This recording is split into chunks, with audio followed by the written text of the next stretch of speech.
I'm on the board of the Plymouth Historical Society, and I would like particularly to introduce to you the members of the program committee who are responsible for putting together all of the programs that we have had since last July, and actually starting last June, and I think that amounts to about 9 or 10, and they have all gone really well. So, if you'd raise your hand, we have Dick Flanders, and we have Judy Floyd, and we have Betty Batchelder, and we have Linda Barlick, and they have been terrific. The rest of the board has the fun of doing the things like the fundraising and the publicity and membership things. Everybody has a job on the board, and everybody is just wonderful about pitching in. And other members of the board are Paul Floyd, and Louise McCormick is way in the back. If you put your hand way up, people can see it. And Rondi Pike has just come in. And Winnie Ustecki is sitting over here. And did I miss anybody? And Lisa Lundari. And Lisa is the graphic artist who does all of the wonderful posters and things that we have, and is going to be busy taping tonight. So, before I introduce tonight's very interesting guests, just a couple of quick announcements. We have several things coming up in July. On the 5th of July, we're going to be doing another Walkabout Wednesday. So from 4 to 6 on that day, on that Wednesday, we're going to have Susan Way here. Many of you will know Susan and know that she is a gifted quilter. So some of her things will be on display. Not her huge quilts, because where would we put them, but she has some wonderful illustrations that she's been doing that are half quilt, half drawing, and I think that will be a splendid exhibit. Then on the 12th of July, a gentleman named Thomas Hubka is going to be here, and some years ago he wrote a book called Big House, Little House, Back House, Barn. And that tells the very unique story of New England's farmhouses. So he is going to discuss how that came about, why it is functional here.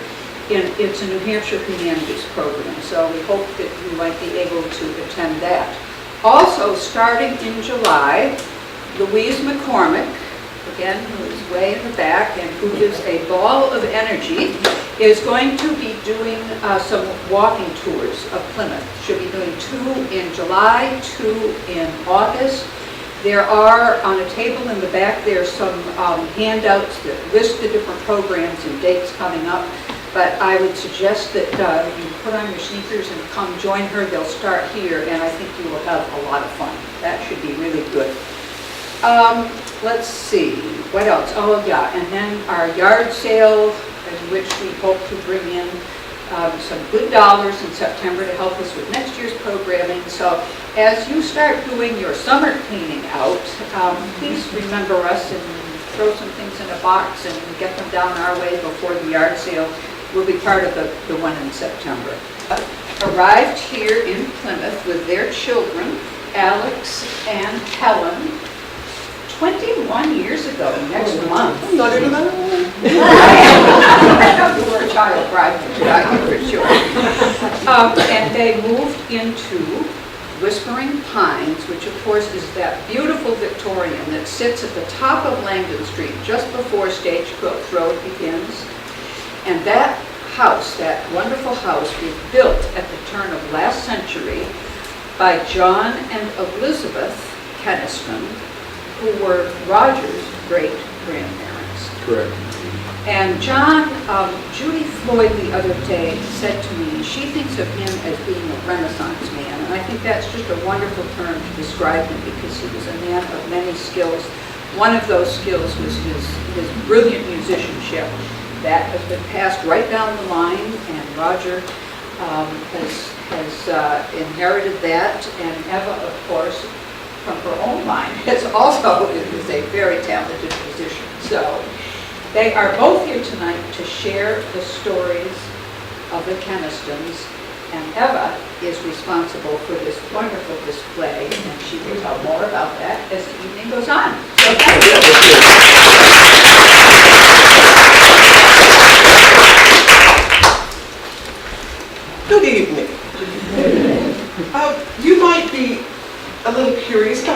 wearing today.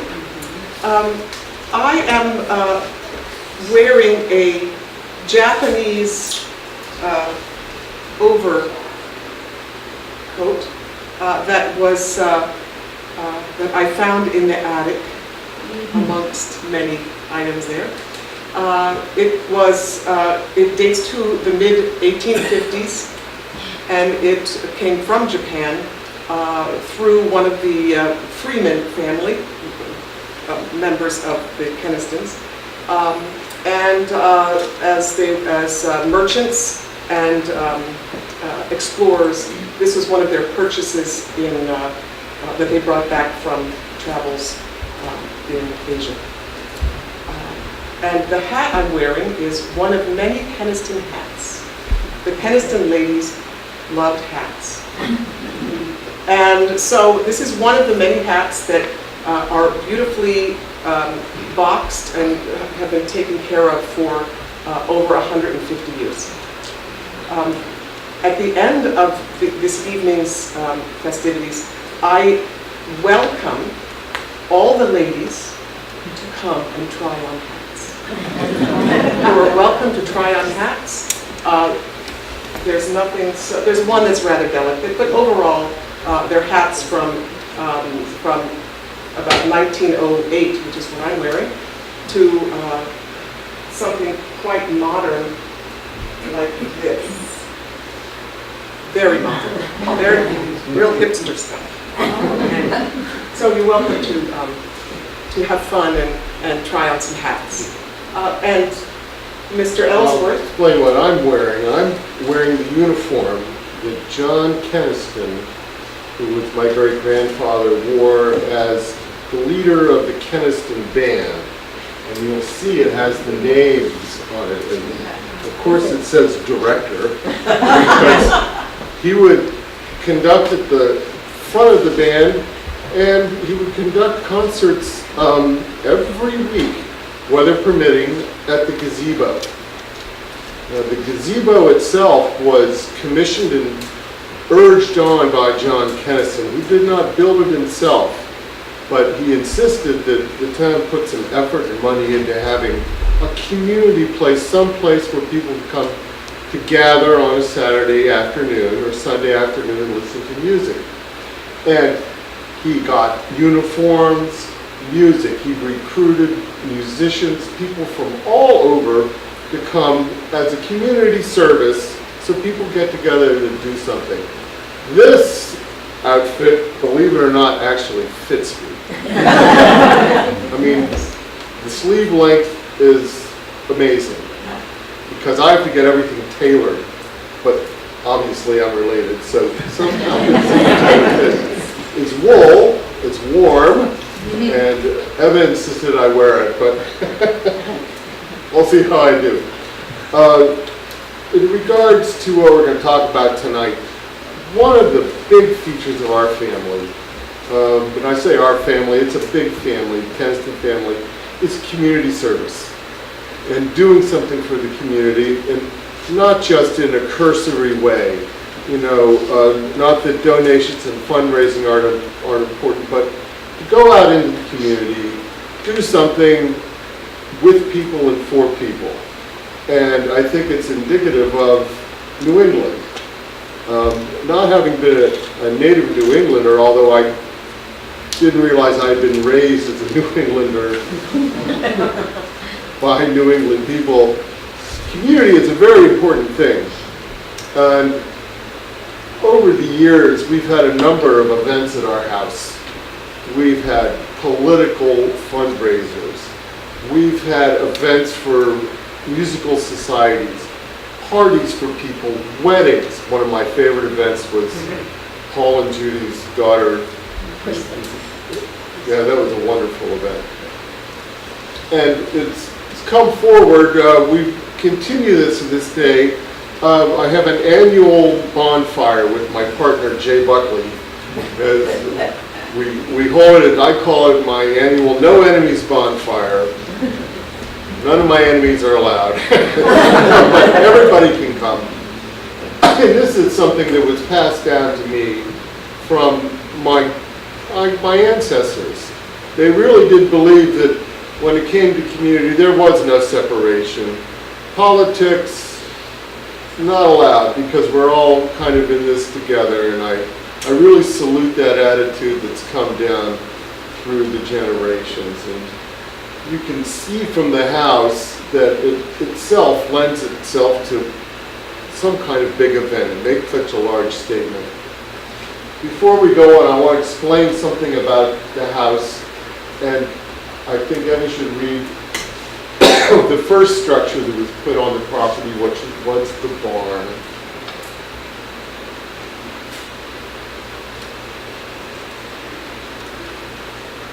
So the barn was built in 1890. And when the barn was built, when they cleared the land and were dedicating the space for the barn, one of the Freeman, a member of the Freeman family, the blood relatives of Rodney's family, Uncle Harold Freeman, wrote a poem.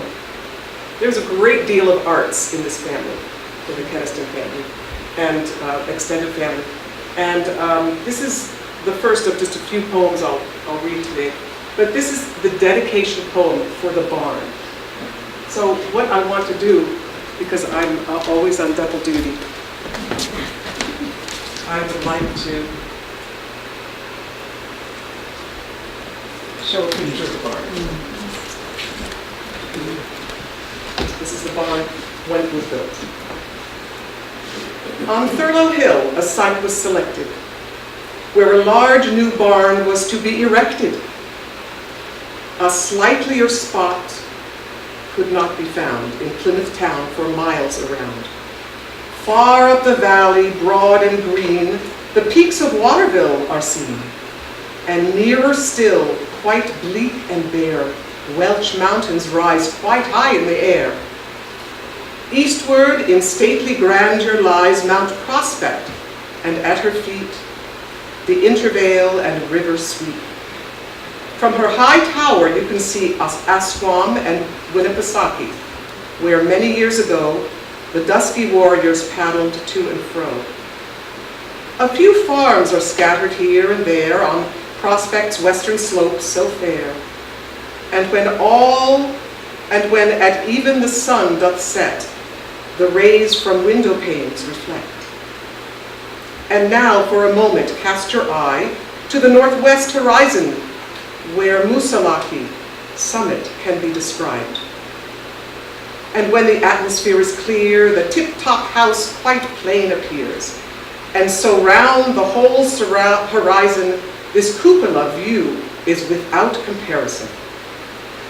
Now let us attention to the barn return and see just how the work began. In early spring, the workmen did begin to break the sod and do plenty of blasting.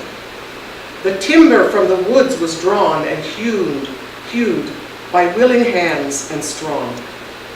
Quite soon a frame complete and strong appeared above the granite wall, and boarding did begin, and shinglers hammered loudly ring. The clapboards were laid on with care that gave protection from cold air. The flooring is of double thickness made, and underneath a course of plastering laid. The cellar walls and ceiling are all cased in with good pine sheathing. And in order to keep the moisture out, a number of ventilators were put about. The chimney, which is made quite thick, they say took about 2,000 brick. The well that's just on yon high ground was by witch hazel, witchcraft found. Although the barn is quite done, we thought it time to have some fun, and so a dedication night was set apart in which the public might take part. Dear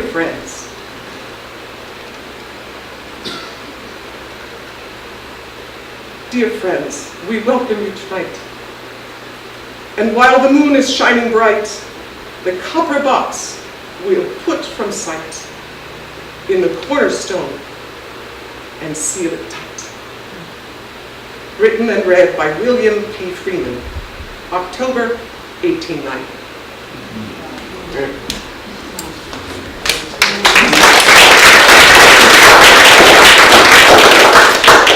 A few things about the barn are really quite fascinating. It was described in the poem that there is a time capsule in a copper box in the northwest corner underneath a stone, which I've located, but I would have to borrow a very big piece of equipment in order to move it. Most of the work done, of course, was done by hand. And it's amazing when you walk around the barn, you can see the workmanship. That barn is still absolutely perfectly straight, true, plumb level. All the beams are still there, and I've fought rather hard since I've got the place to keep it dry and to keep the wood in good shape. And the town has been helpful in giving me a slight break on taxes so I can try and keep up with it, and I'm greatly appreciative that everyone's helping because it's a bigger piece of equipment than I had known when I first moved here. It's really pretty big. In 1891, my great aunt Miriam was born in the back of the barn. You might notice the barn, well, she changed the picture. The barn had a chimney. The family lived in there in the summer times while it was being built. And if you walked in, I could show you how they had it divided. What is the workshop, which is right here, was the kitchen. And there's still a sink in there with a pipe that goes out, and there's a way for water to come in. And up above, they had a little cistern so you have a bit of pressure. So they were able to live out there. And they had, at that time, 3 children already, so there were bedrooms, they had a living area. And it's not that they couldn't get to a hospital, there just wasn't one to take someone to. So she liked to say she was born in the barn in the manger. That was her joke, and she thought she was terribly funny because she told it every time I saw her. She really thought it was great. To this day, when you walk around the barn, you really do feel like you are in another world. You can walk up, it's got 1, 2, 3, 4 stories. And up at the top, there's a trap door that has a system of pulleys up top that will permit you to bring hay and other equipment up and down. And when I first moved here, there was a young man working with me, and there was damage to some of the timbers. And I thought, well, I'd better replace these. So we're up there, I mean, 4 stories. And he opened the trap door, and we crawled out on the timber to loosen something. And then we realized, he said, oh, Mr. Ellsworth, he took the screwdriver and went all the way through like Swiss cheese. He said, let's get off real slow. So we used the pulleys and brought up some very heavy pieces of equipment. If you're not impressed with how well a pulley works, I certainly was, because it only took manpower to lift something that was easily 400 or 500 pounds. John Keniston, when he moved here, he was, by the way, born in Plymouth. This is the second Keniston home in town. The other one, where his father lived, Cyrus Keniston, Colonel, and Colonel John before him, what is now the President's House of Plymouth State University was the Keniston House. And this is where John Keniston was born. And his family was really impressed with John as a youngster. He was quite a musician. He also had a head for mathematics.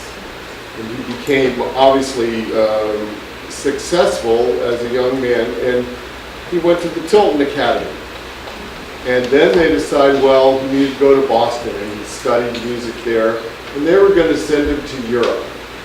which in those days was exactly what you did with a talented young musician. You didn't leave them here in the U.S. You sent them to Germany or France in order to get, hooked with a career. He decided to move back to Plymouth. And he chose this location up on the hill. And there is this family story that was told round and round, but we found that it was actually written down about what Colonel John said about you moving up to that hill. Yes, and grandfather Cyrus. So Cyrus, I'm sorry. And this is grandfather Cyrus. This was his wedding jacket on the far left, the dark jacket. And he said, and I won't get so emotional this time, but I'll tell you why I do get it. When grandfather Cyrus knew we were interested in building on this site, he took Mother for a ride up this way. She told us that grandfather said, quote, "You want to think carefully. This is a long way from the village. Especially when you get older. It may cause some hardships." But that did not deter his parents. So I'd like to point out that he came up here to have a business, just like any young person. He wanted to be a dairy farmer, which is why the barn is designed the way it is. You would have, and by the way, there were no trees. Everything had been laid bare at that time in New England. And in the upper pastures, animals would come down, and they could go in the back, and you had access, and you could milk the cows, and they had a dairy for, I think, at least 16 years, something like that. And we have some of the milk bottles were saved, and there's some of the equipment they used, too. And the labor must have been just amazing, how hard it was. You can see what they would do. And they would sell the milk. They also had vegetables. They sold eggs. It was one of their big things with eggs, and there's a story told in there, Evan doesn't need to read it, about one of John Keniston's children having to stay up all night because someone was stealing the eggs. And they found the guy, and they chased him all the way over to Holderness. And I don't know if he's been back since, but they cured that. If you put up one more picture of the house. The first one? Yeah. From a distance, if you have one from a distance. Yeah, that's good. John Keniston was an engineer, a musician. He wasn't purely one thing. And he helped to set this house where it was, and he did it in a particular way. And you might note, if you look carefully, it doesn't really rest on the hill. He built a pier of rocks that were gathered from the front field and the back. Starts here, and the hill actually, the natural hill, is far back, somewhere about the center of our house, maybe a little further forward. He put rocks there so that the house would be up and elevated and give this effect of being bigger than it actually is. It is a large house, it's true, but it is not as big as you might think. It's a trick of the eye that, because of the way it sits there in the surroundings, it looks really enormous. The land itself is interesting in that if you're familiar with Plymouth, you'll know Parker Street. And you'll know Texas Hill Road. Behind this house runs the road that used to go from the Pemigewasset over to the Baker.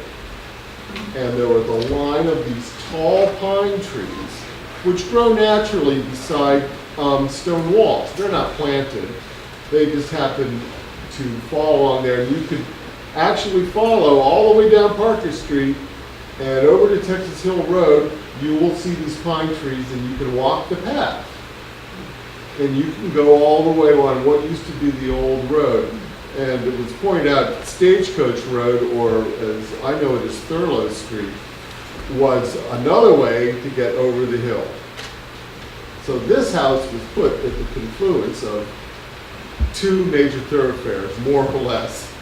And since the barn, the road, old road runs by it, I was really fascinated when I first moved here. I wanted to search the property and see what was going on. And sure enough, I could find old stones, things that were laid for roads there. Up the hill, about 500 yards, maybe farther, is a spring that John Keniston built from huge granite blocks. And it's a permanent part of the landscape up there. And the water was designed to serve basically the whole dairy farm and the house, with the exception of a well that he dug, which is in the middle of my back field. And I didn't understand anything about it, and I got some information from somebody who explained to me that the well just didn't go straight down. It had a reservoir that went out to the side. And I realized when I'm mowing, I'm going over this large thing. And he said, well, if you really dug it out, you would go down and you would see it would not only go straight down, but would have a reservoir for water because they needed a lot of extra water. So he was quite a planner.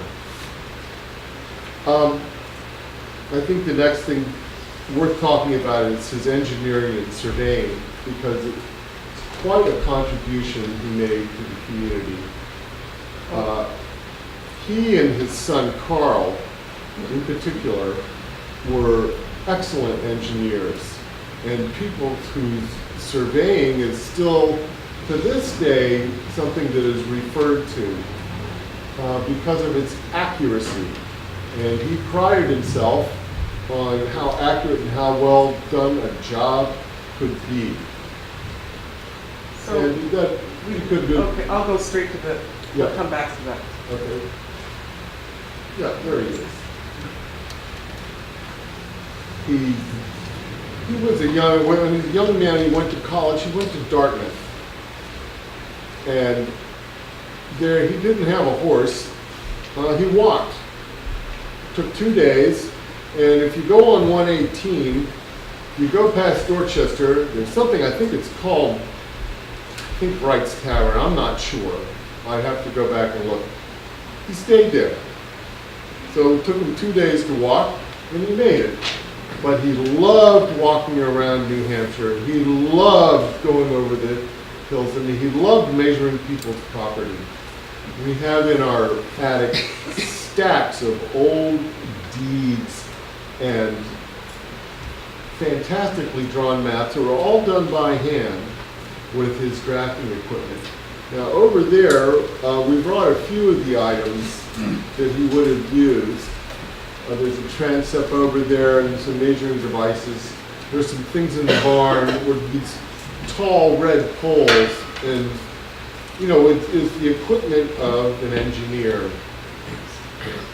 His son Carl his eldest son is of particular interest right here. He was an engineer himself, and he did large scale engineering projects in places like Wisconsin, and most notably here in New Hampshire. If you go to Manchester Regional Airport, you will see on one of the pillars a plaque mentioning Carl Keniston's engineering and laying out of the first airport in New Hampshire. And it's something he did around the country in the 1920s, particularly after Charles Lindbergh had crossed the Atlantic. There was hysteria over having an airport. Everybody had to have one. So I think he had a pretty good lifestyle at that time, because he enjoyed traveling and going as many places as he could to do building. But it was always large-scale projects, which takes, if anyone here is an engineer, requires immense planning and a background in not only mathematics, but understanding the community you're in. And I think, speaking of community, I think it's worth talking about John Keniston in those days who he was, and I think the description of being a Renaissance man is a very apt way to think about this fellow. He wanted to have an impact, and he didn't just want to try and make money, or, although he probably would have liked it because he was not a wealthy man, even though you might think the house would lead you to believe something different. He had to work quite hard for his money, just like everyone has to work. He liked politics. And he liked politics not because of his desire to get ahead. He liked it because of what he could do for the community.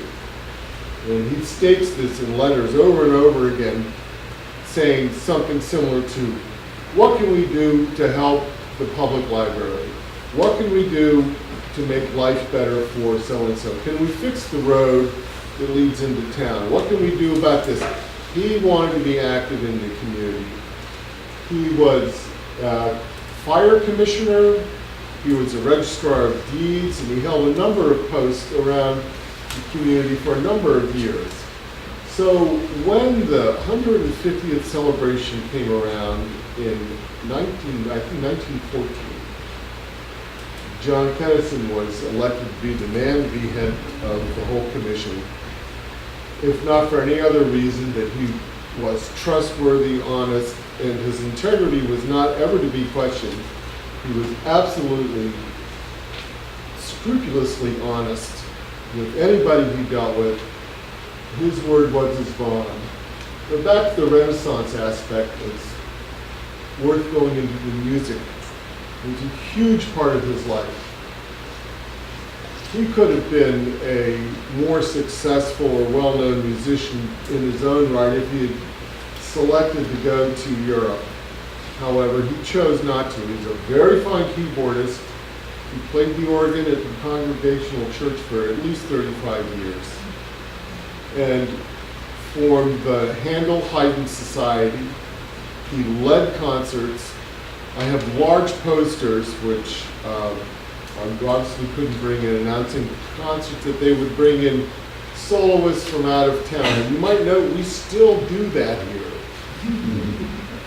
You might wonder why that all began. It wasn't just, somebody came from New York City and said, hey, we need to have a concert. Hardly. It was about a person who was born and raised here and said, we can do it here ourselves, but if we need someone to come in, we'll bring you in. You're not allowed to stay, but you can come. Just fine. The train used to run. I never saw it, but I know the train ran from Boston up to Canada, I believe. Someone please correct me if I'm wrong. Boston, and then I ran to Lincoln, Lincoln? and I ran from Plymouth to Woodsville, or changed from Woodsville. Okay. And there used to be a roundhouse down back of the store. Edward Asa was my grandfather. Really?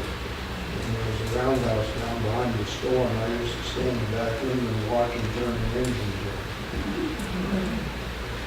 Why don't they do that? I would get on the train every day. I worked in Concord. I'd love to get on the train. I hate to drive. So can we introduce the family? Oh, I think so. Sure. We'd like to do that. Okay.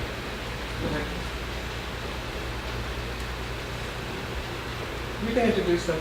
This is John Keniston. This is his wife, Elizabeth Perry Freeman. These are my great-grandparents. Who is, actually, these are their wedding clothes Oh, here yeah, on that's right. on the right side of the room. And their parent, John Keniston's father and grandmother and mothers, these are the wedding clothes on the far left.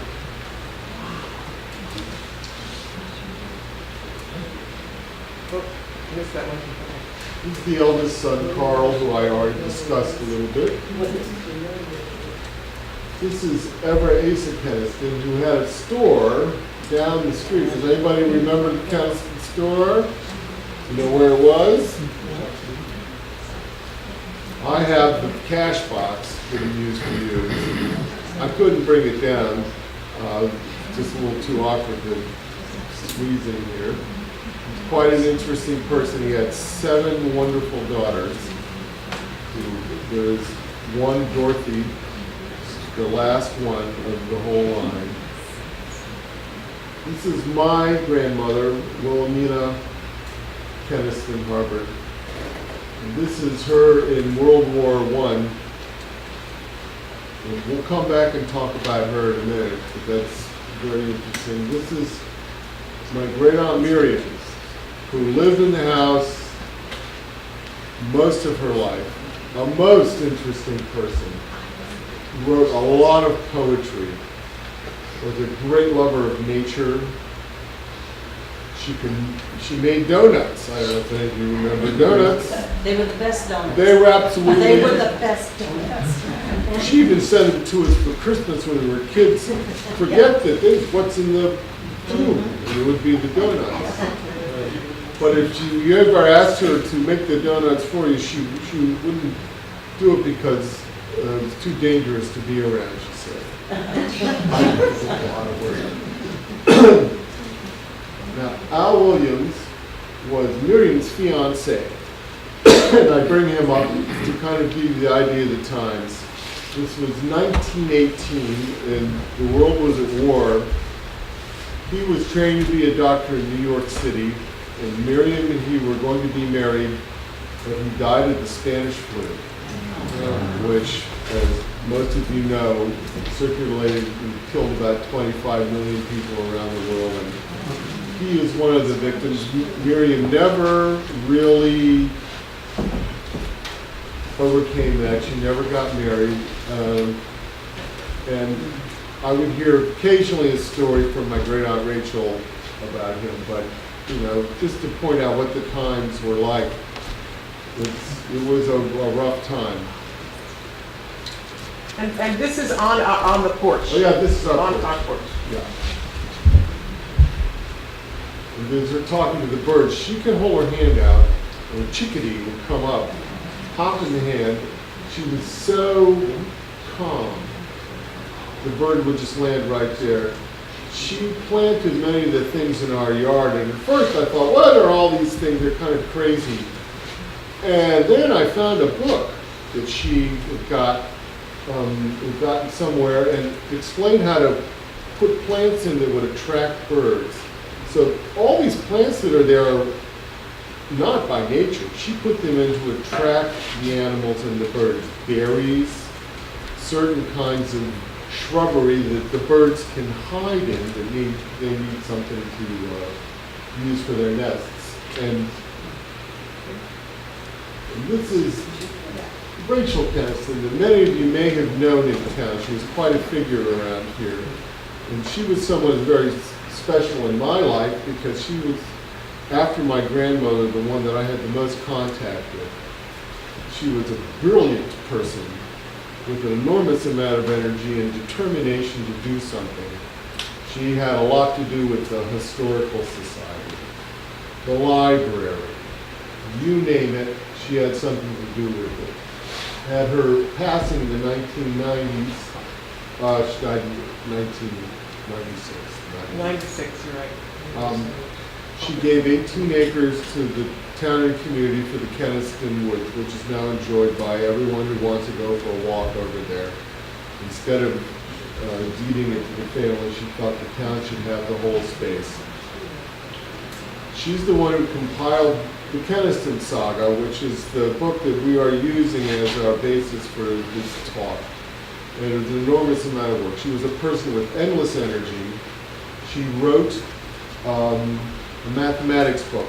She was a mathematics teacher in California for many years and was well known for her clarity of thought and ability to write. And I've read her geometry book in part, and it's still so well laid out. And she uses nature as a description to describe geometry. If you look at a spruce tree, what do you have? You have triangles. And she would use things other than abstraction. She would make you really understand it. There are some humorous stories about Rachel, and maybe only one worth telling is when she was older, she had a little black Chevette. It was about the smallest, worst car ever invented. And she liked to drive around the common. She went to get some groceries.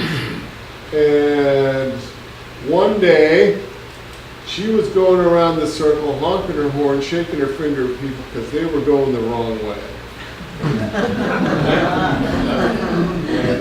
Tony Raymond, who used to be chief of police, didn't pull her over. He just followed her back home and said, "Everything okay, Miss Keniston?" She says, "Just fine. Those people just don't know how to drive." So I think my Aunt Marge, another relative, came over and took the keys away from her. She's a fascinating person. Wendell Keniston was the youngest of the Keniston children, and tragically died in a canoeing boating accident in Maine. He was on the pathway to be an engineer and had a daughter, Jean, whose son is coming to visit week after next. And From California. we've pulled out all these things that are reminiscent of Jean and Cyrus Keniston. If we go back briefly to Wilhelmina,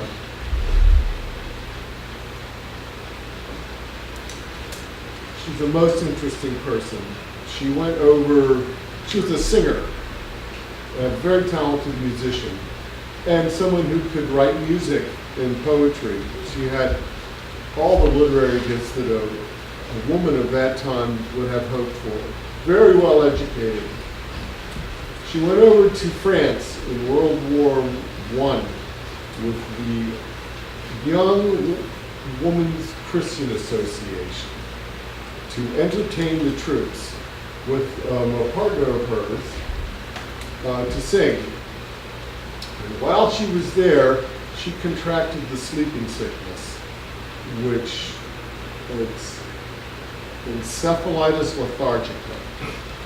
Anybody see the movie Awakenings in the 80s with Robert De Niro, where people would be frozen, then they would give them L-Dopa, and they would miraculously waken up.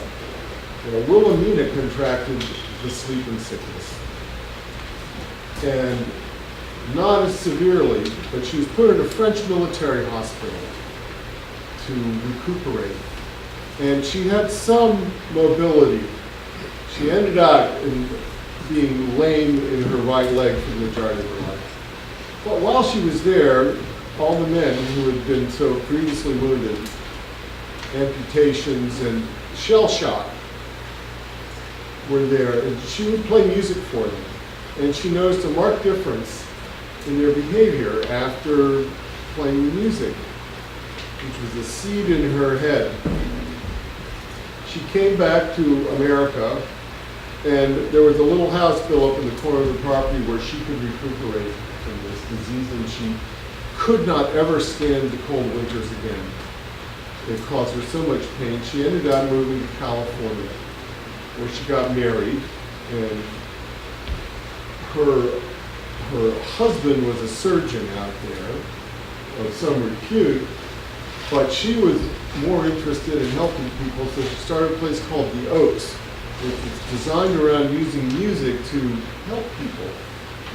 Well, without going into the whole story, which is interesting in itself, she ended up being one of the pioneers of music therapy in the United States and was awarded Musician of the Century in 1971 for a contribution not only to music, but to science.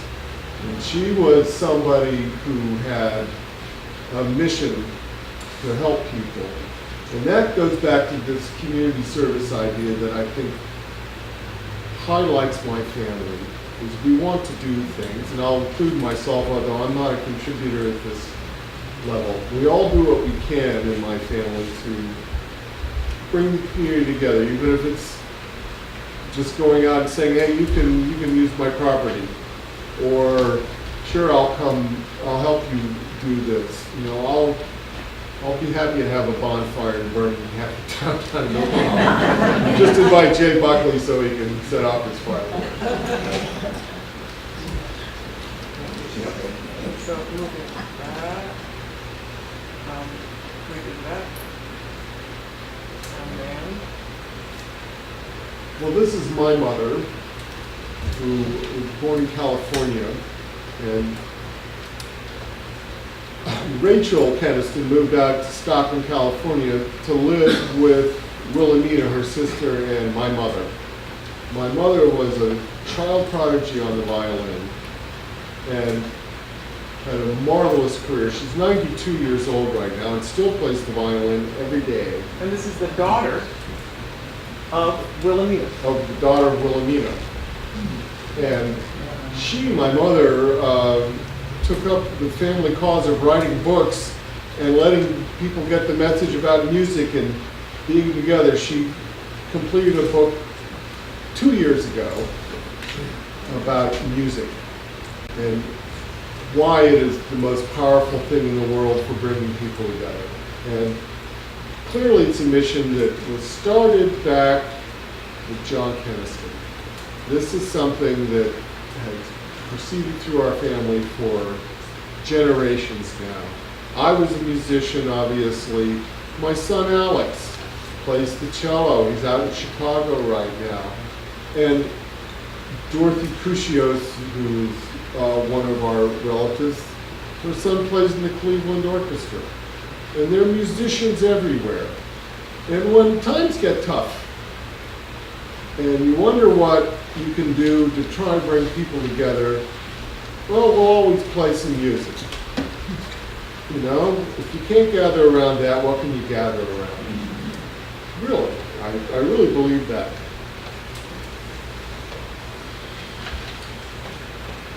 I think it's worth talking a little bit more about some of the objects we have around here, because I'd like to have you ask some questions and try on the hats and, you know, look around. We don't mind if you pick stuff up, it's okay. If kids go into our attic and pick everything up. Trust me, not a problem. This is a picture from our porch, which is called a piazza. And this is Jean Keniston, and there's the actual rocking chair right up there in the corner. My family has a terrible habit of saving everything. When someone passes away in our family, there's a tradition of getting a trunk and scooping everything off the top of the dressing table and the first drawer of the dressing table and putting it in the trunk, a couple other odds and ends, and that's it. Because that's what the person would have used in their daily life, maybe a couple of books. So my attic is full of trunks. And when you go up there, you can open up Great Uncle Edward. And there you find the hairbrush of the day, or something he would use to shave with, or buttons, particularly buttons. My God, there's so many buttons. I mean, big containers of buttons. The work implements I have in the barn mainly, but if you go inside someone's trunk that's been prepared with the things that they want you to see, you don't really know the person. I rather like this tradition. Warts and all, you're going to get what that person had to offer. It's a nice thing to be able to see. Not that I would invite anybody up to my attic to rummage around, but I encourage you not to throw things away.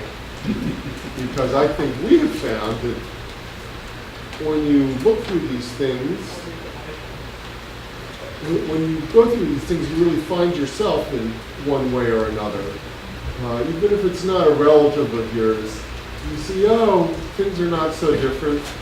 You know, things don't really change that much. We make one remark about the family's feeling about people and how much the family really likes people. Even the ones that maybe other people don't, we still like them. If you think everybody has something to contribute. You may not be the most, but we are always encouraging. And I'd point out, we're all teachers. My family is full of teachers. We both teach at the college. Everybody's a teacher somewhere. And that's something we also like to pass on. Please.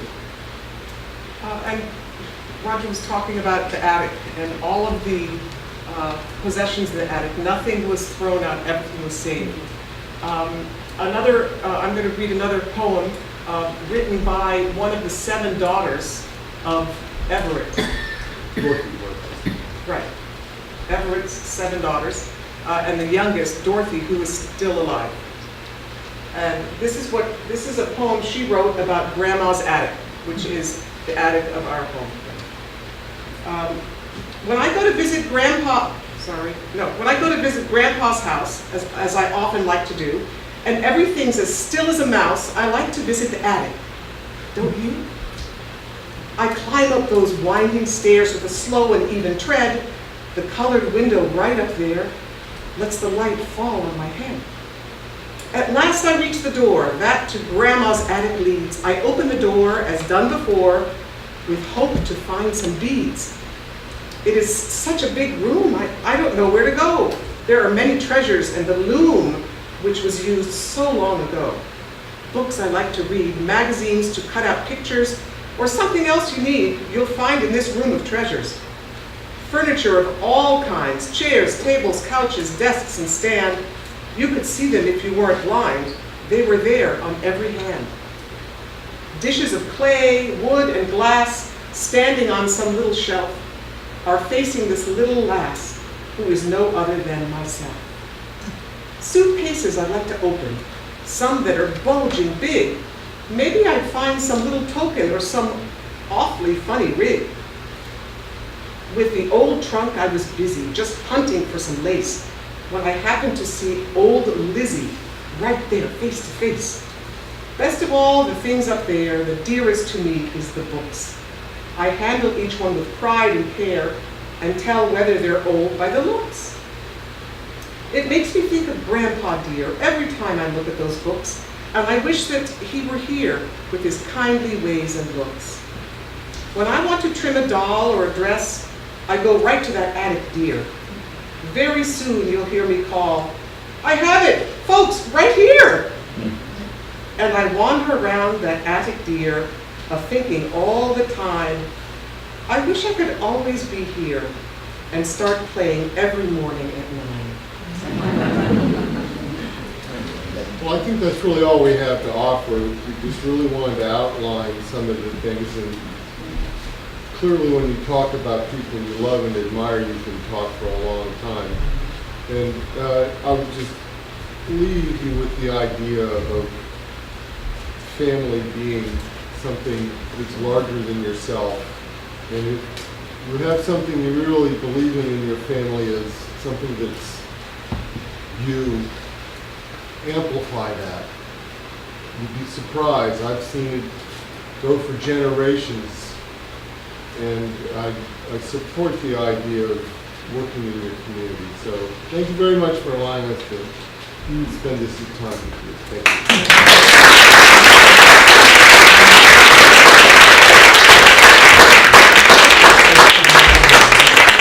Do you want to take some questions in Sure, general so if that I can everybody answer can hear them. the answer for a few minutes? Oh, we do have a closer after the questions. Oh, we do. Okay. Yes. Okay, they built the barn first. Yes. So when did they build the house? Right after the barn. Oh, so it wasn't, The barn was built in 1890, and the house was not completed until 1892. oh. So it took more than 1 year Okay. to build it. And they lived in the barn that long, or did they move? to No, they Boston? just lived in the barn during the summer. Oh. They would Oh, go is back that to right? Boston and then come back up Oh. because they couldn't do any building in the winter. Since the terrain was changed to bring that house to that level, does the house have a basement? It does. and water actually runs through it. It's designed there. No, really, he designed it with air conditioning. Yeah. It's a Yeah, dirt. he has a ventilator shaft. Of course, he didn't realize that it was really the humidity that causes the discomfort. But the house does not smell musty, which is rather unusual for the design of the day, partly because he had ventilators put everywhere. It allows the bats to go around the house very freely. But I don't know, I should be able to find actually where it cuts and where he put the rocks, but the basement is, I would say, about 13 feet deep, so it's a deep basement. But yes, I have an interest in the musical dimension you talked about. Can you say something about your own musical talents and how they were influenced by maybe early memories of the culture of your family and what music meant to them? okay, I played the violin since I was very young. Both my parents were violinists. My mother, obviously, and my father, too. I had the normal experience of child being musicians of, practicing way too long when I was 7 years old. I ended up playing the Kennedy Center for 25 years. I played in San Francisco, New York, played in Chautauqua. I've been all over playing. I met Eva actually at the Washington Opera when I was playing there. The influence was not what I had thought it was. I didn't really realize what the influence was until I became older, because of my feeling towards music being something more than just a business or how skillful I could do it. And the teaching was an important aspect. I didn't realize that some of the things I had heard were that important. One story is my grandmother. When I was 9 years old, we went to visit her in Stockton, California, and she took myself and my brother into her study, and she said, "I want to read you something," and it was a passage that, I'll paraphrase a little bit, I don't remember it exactly, but it was, "A man who makes a contribution to himself makes nothing. A man who makes a contribution to his community is everything. Marcus Aurelius." And what person in your right mind would read something to a 9-year-old from Marcus Aurelius? But she was pretty smart and knew that this would carry forward. And that, I think, is, and I hope that answers your question. Very good. So we do have one closing. No more questions, by the way. Oh. Yes, Bill. I used to sometimes take donuts down to Ebeneza's store. And big pay I got is either 5 pennies I would get to take them to the store, or a nickel. Big pay. That would be back in about 47 or 48. That's about right. That's about right. He was a tall man, wasn't he? Yes. I met him only once. Well, I knew Everett well, and if I'm not mistaken, his daughter, Marjorie. Marjorie. Oh yeah, we know Marjorie. And she was a good mathematician. You go into the store, no calculators did she use, or an ad machine, you bought whatever you got, have to take a bag, she'd have a dozen figures, and she'd line them right up and add them up in 10 seconds, quick as put with a calculator. Sheldon could beat you at checkers every time. No question. True. Yes. Do you do anything special to try to preserve these clothing and other things? Because I can just imagine moths eating right through them in 2 generations. Well, there are a lot of cedar chips and Yeah. in all the closets that were put there long ago. But they're just hanging up in a second floor closet and or laid carefully in boxes in the closet. They're not in the attic. These clothes are not in the attic. They're in the second floor in our living quarters. I think the fact that there's ventilation in the house, which is not great for the heating bill, does allow for the air to travel, and you don't get a contained airspace. I mean, I'm just guessing, but that's why some of the preservation is so good. Okay. Okay, so we have a closer for you.